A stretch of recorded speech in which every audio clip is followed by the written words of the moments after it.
Değerli müəllimlər, biz bugün sizinlə 9-cu sinifin ikinci mövzusuna baxırıq. Gəlin görək, ailə büdcəsinin formalaşmasında sahibkarlıq fəaliyyətinin rolu nədən ibarətdir? Əvvəlcə mən sizə ailə büdcəsi haqqında məlumat verim. Ailə büdcəsi nədir? Ailə büdcəsi deməli, ailədə ata və ananın gəlirlərinin bir yerə toplanması ailə büdcəsi adlanır. Deməli, iki istiqamətdən ailə büdcəsi toplanır. Atanın və ananın gəlirləri. Ancaq 4 istiqamətə xərclənir.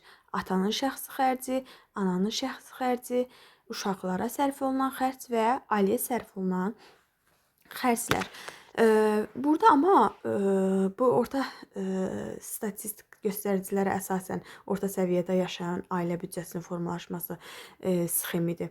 Mən sizə belə bir şey deyim ki, ola bilər ki, ailədə uşaq olmaya bilər və yaxud da ola bilər ki, ailədə ana işləməyə bilər.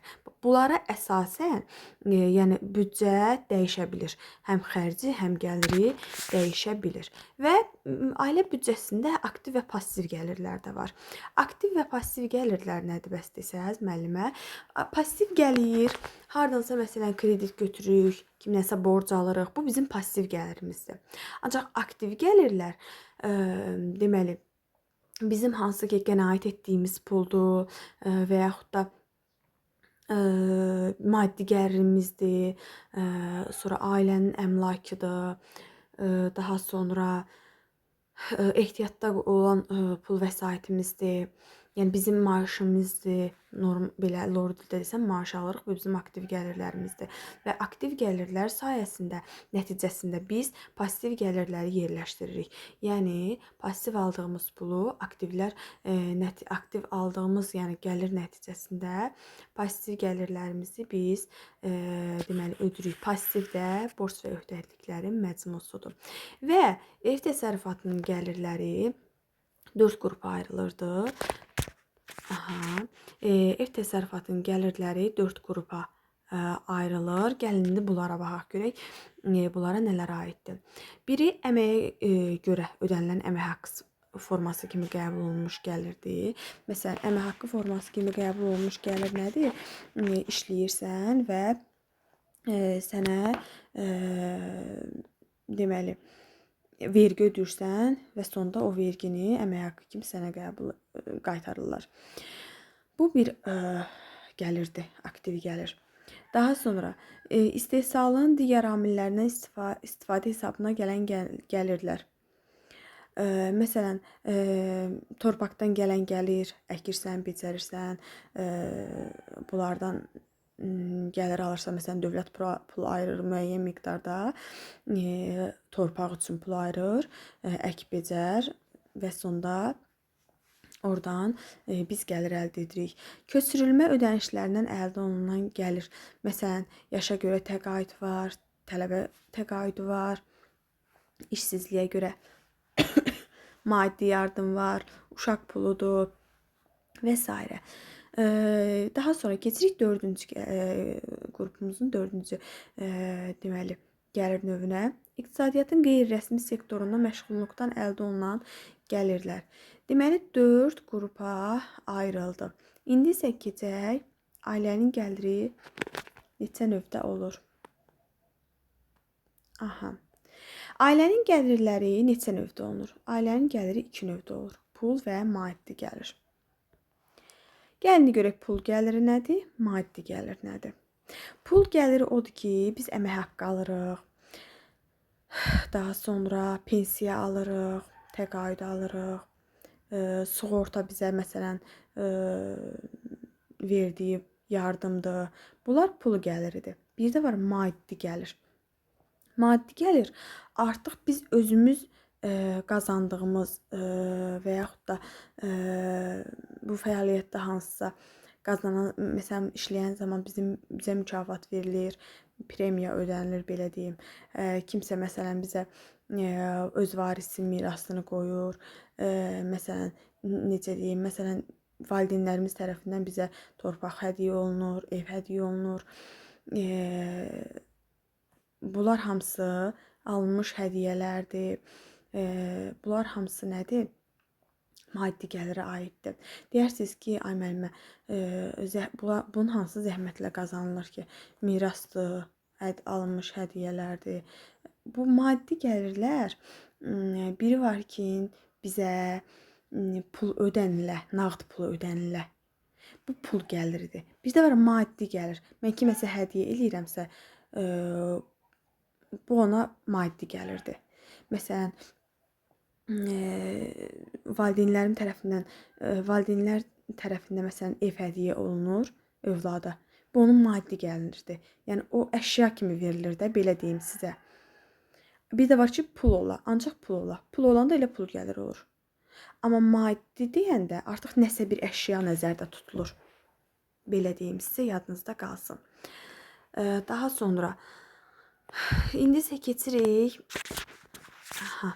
əsas məsələ sahibkarlıq fəaliyyətinə. Gəlin görək indi sahibkarlıq fəaliyyəti nədir?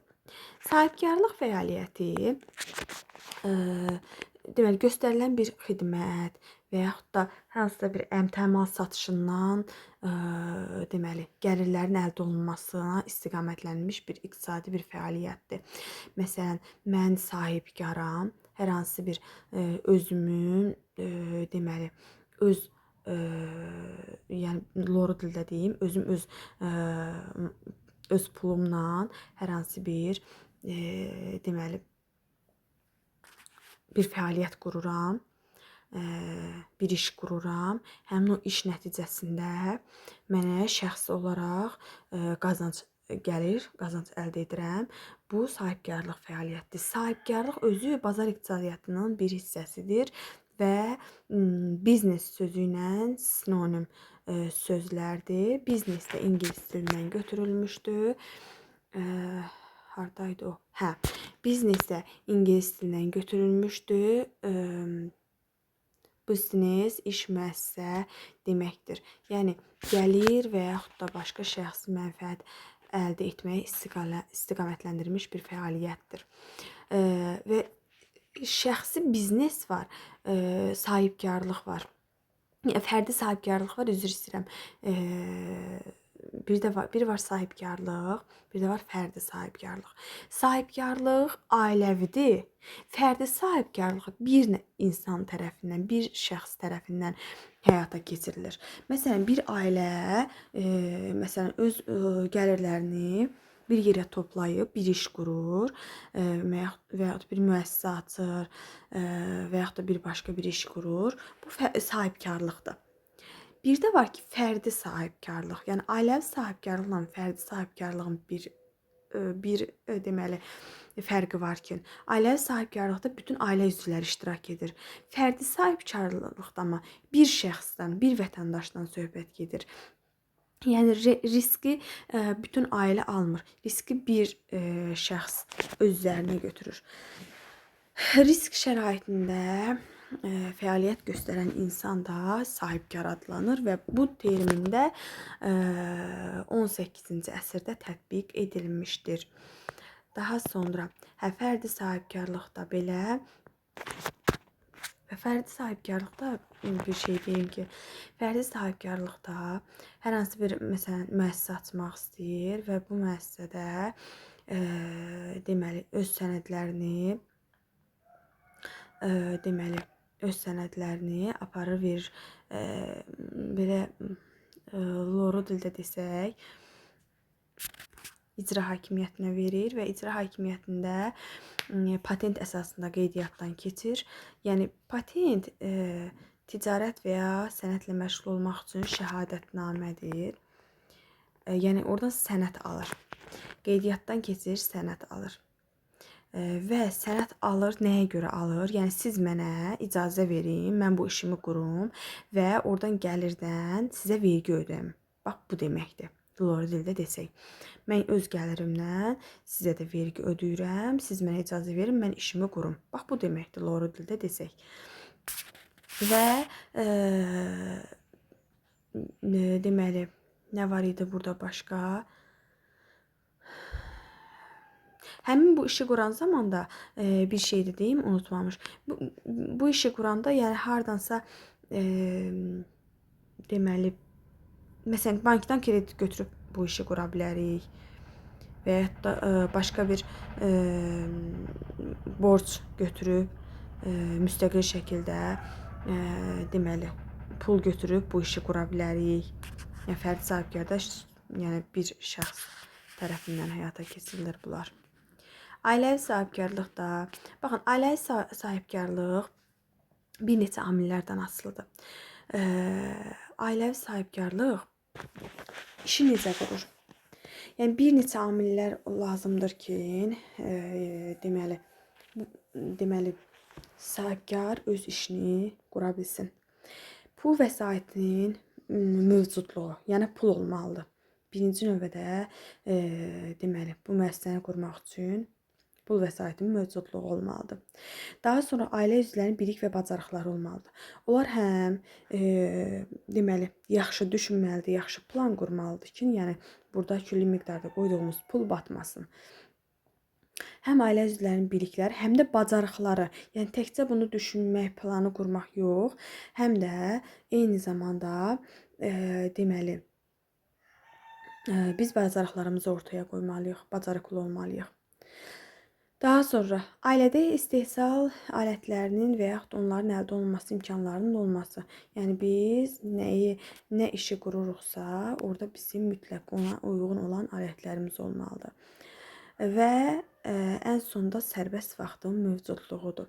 Sərbəst vaxtın mövcudluğu nədir? Biz məsələn sərbəst vaxtın mövcudluğu. Məsələn, hardasa işləyiriksə, dövlət işində bizdə sərbəst vaxtın mövcudluğundan söhbət gedə bilməz. Çünki 8 saat ən azı iş saatımız olmalıdır. İş saatımız olur dövlət işində işləyəndə. Ancaq sahibkarlıqda sən sahibkar olmaq istəyirsənsə, sən öz işin sahibisən. Yəni başqa yerdə işləyirsənsə, hər ikisini bir yerdə yəni çətin olur. Deməli, əgər iş qursansa, başqa işlə məşğul olmamalısan ki, bütün fikrini deməli bu işə yönəldə biləsən.